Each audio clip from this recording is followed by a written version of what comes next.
السلام علیکم ورحمۃ اللہ وبرکاتہ۔ محترم سامعین، ٹوپی کے مسئلے پر مجھے گفتگو کرنی ہے۔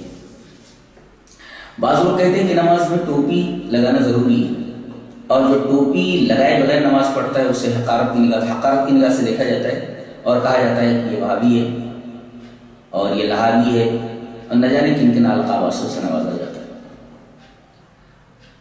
سب سے پہلے ایک آیت سامنے رکھیں۔ اللہ نے ارشاد فرمایا، یا بنی آدم خذوا زینتکم عند کل مسجد، ہر مسجد کے وقت اے آدم کی اولاد تم لوگ زینت اختیار کرو۔ اب میں ایک سوال کرتا ہوں کہ مسجد میں جتنی پلاسٹک کی ٹوپیاں ہیں اور کھجور کے پتوں سے بنی ہوئی ٹوپیاں ہیں، یہ کتنی میلی کچیلی ہوتی ہیں اور میل اور گندگی سے اٹی ہوتی ہیں۔ آدمی وضو بنا کر کے جیسے ہی مسجد میں داخل ہوتا ہے وہ ٹوپی وہاں سے اٹھا کر کے اپنے سر کے اوپر رکھ لیتا ہے۔ بتائیے یہ اس آیت کے مطابق ہے؟ اللہ نے تو فرمایا کہ زینت اختیار کرو، اور تم نے وہ گندی ٹوپی پلاسٹک کی یا اسی طریقے سے کھجور کی اٹھا کر کے اپنے سر کے اوپر رکھ لی۔ بتائیے کیا اس طریقے کی ٹوپیاں پہن کر کے آپ کسی شادی کی تقریب میں جا سکتے ہیں یا کسی ایسی تقریب میں جا سکتے ہیں جہاں پر معزز حضرات موجود ہیں؟ ظاہر ہے کہ ایسی ٹوپیاں پہن کر آپ ان تقریبات میں نہیں جائیں، اس لیے کہ یہ زینت نہیں، اس لیے کہ ایک تو یہ عجیب و غریب قسم کی ٹوپیاں ہیں، پلاسٹک کی ٹوپیاں، اور اسی طریقے سے کھجور کے پتوں کی ٹوپیاں، اور دوسرے میل کچیل سے اٹی ہوئی ہوتی۔ تو میل کچیل سے اٹی ہوئی اس قسم کی واحیات ٹوپیاں یہ زینت کیسے ہوگی؟ اور اللہ تعالیٰ نے تو نماز کے وقت زینت کا حکم دیا ہے۔ یہ پہلا سوال میرا یہ ہے۔ اور دوسرے ایک حدیث ہے، ان عمر ابن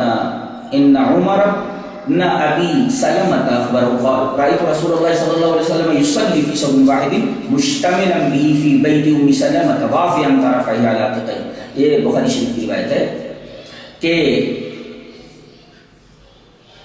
راوی کہتا ہے کہ میں نے رسول اللہ صلی اللہ علیہ وسلم کو نماز پڑھتے ہوئے دیکھا کہ آپ ایک ہی کپڑے میں نماز پڑھ رہے ہیں، فی ثوب واحد، اور مشتملا بھی آپ نے اس کپڑے کو لپیٹ رکھا ہے، اس سے آپ لپٹے ہوئے ہیں، اور یہ نماز آپ ام سلمہ کے گھر میں پڑھ رہے ہیں، اور اس ایک کپڑے کو اس طرح آپ نے پہن رکھا ہے کہ نیچے سے آپ نے لپیٹ لیا ہے اور اس کو کندھے کے اوپر رکھ کر کے باندھ لیا ہے، واضحاً طرفی علی عاتقیہ، یعنی ایک ہی کپڑے میں آپ لپٹے ہوئے ہیں مشتملا بھی، اور کپڑے کے دونوں طرف کو اپنے کندھوں پر ڈال دیا ہے۔ اگر دوران نماز سر کا ڈھانکنا ضروری ہوتا تو کندھوں کے ساتھ سر کا بھی ذکر کیا جاتا،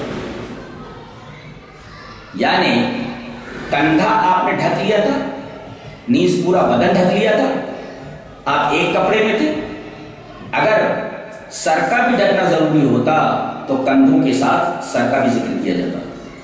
یہ سر کا ذکر نہ کیا جانا اس بات کی دلیل ہے کہ آپ نے جو ایک کپڑا پہن رکھا تھا اس کپڑے کو سر کے اوپر نہیں رکھا ہوا تھا۔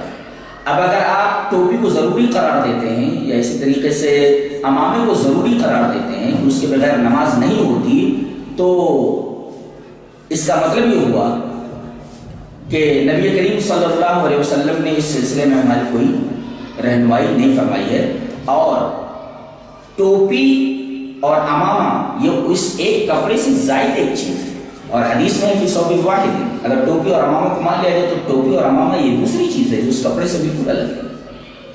یہ دوسری دلیل ہے۔ تیسری دلیل یہ ہے، ابو داؤد کی روایت ہے کہ لا يقبل اللہ صلاۃ حائض الا بخمار۔ اللہ کے رسول صلی اللہ علیہ وسلم نے ارشاد فرمایا کہ اللہ کسی بالغ عورت، بالغ لڑکی کی نماز کو قبول نہیں کرتا بغیر دوپٹے کے، یعنی اگر کسی عورت کا سر نہ ڈھکا ہوا ہو تو اس کی نماز نہیں ہوتی۔ آپ نے عورتوں کے بارے میں یہ صراحت فرما دی کہ ان کی نماز بغیر سر ڈھکے نہیں ہوتی۔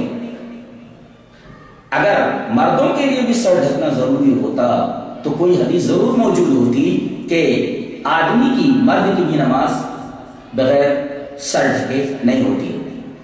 اس بات کا موجود نہ ہونا اس بات کی دلیل ہے کہ نماز کے دوران ٹوپی پہننا یہ واجب یا سنت موقدہ وغیرہ نہیں. ایک اور روایت، بلکہ تیسری روایت کہہ لیں کہ حضرت اسماء رضی اللہ تعالیٰ عنہ فرماتی ہیں کہ ابو بکر رضی اللہ تعالیٰ عنہ نے ارشاد فرمایا کہ نبی کریم صلی اللہ علیہ وسلم کی آخری نماز ایک ہی کپڑے میں تھی. یعنی آخری نماز جو آپ کی ہوئی وہ ایک ہی کپڑے میں تھی. ظاہر ہے کہ ایک ہی کپڑے کا تذکرہ کرنا اس بات کی دلیل ہے کہ آپ کے سر کے اوپر نہ تو عمامہ تھا اور نہ تو آپ کے سر کے اوپر کوئی ٹوپی تھی. یہ 3 حدیثیں ہیں. اگر ٹوپی نماز کے شرائط میں سے ہوتی تو استحباب کا قول صحیح نہ ہوتا. اس سے یہ پتہ چلتا ہے کہ نماز کے دوران ٹوپی پہننے کا حکم واجبی نہیں ہے، فرض نہیں ہے، نہ سنت تاکیدی.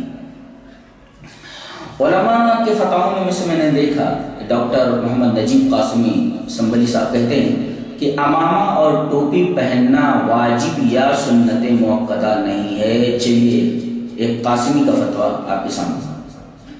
اسی طریقے سے آپ دیکھیں گے کہ امام ابو حنیفہ، امام ابو یوسف اور امام محمد رحمہ اللہ کہتے ہیں کہ مردوں کے لیے ایک کپڑے میں نماز جائز ہے تو یقیناً اس میں سر کو ڈھانکنا شامل نہیں. ظاہر ہے کہ کیونکہ ٹوپی اور عمامہ یہ دوسرا کپڑا ہے. اسی طریقے سے احکام شریعت مسئلہ نمبر 54 کے ضمن میں امام احمد رضا خان کی تصریح موجود ہے کہ اگر بنیت عاجزی ننگے سر کوئی نماز پڑھے تو کوئی حرج نہیں. یہ احکام شریعت مسئلہ نمبر 54 ہے. اسی طریقے سے فتاوی رضویہ میں ہے کہ عمامہ باندھنا سنن زوائد میں سے ہے اور سنن زوائد کا حکم مستحب والا ہوتا ہے. آپ فتاوی رضویہ اٹھا کر کے دیکھیں جلد 7 صفحہ نمبر 394. آپ کو معلوم ہو جائے گا کہ امام احمد رضا کی تصریح یہ ہے کہ یہ واجب اور فرض نہیں ہے، یہ سنن زوائد میں سے ہے اور سنن زوائد کا حکم استحباب کا ہوتا ہے. اگر کوئی لگا دے تو اچھا ہے اور اگر کوئی ٹوپی نہیں پہنتا ہے تو اس کو حقیر نہ سمجھا جائے اور اس کے اوپر یہ حکم نہ لگایا جائے کہ اس کی نماز نہیں ہوئی. اور اسی طریقے سے یہ مسئلہ نہ بتایا جائے کہ بغیر ٹوپی کے اور بغیر عمامے کے نماز نہیں ہوتی.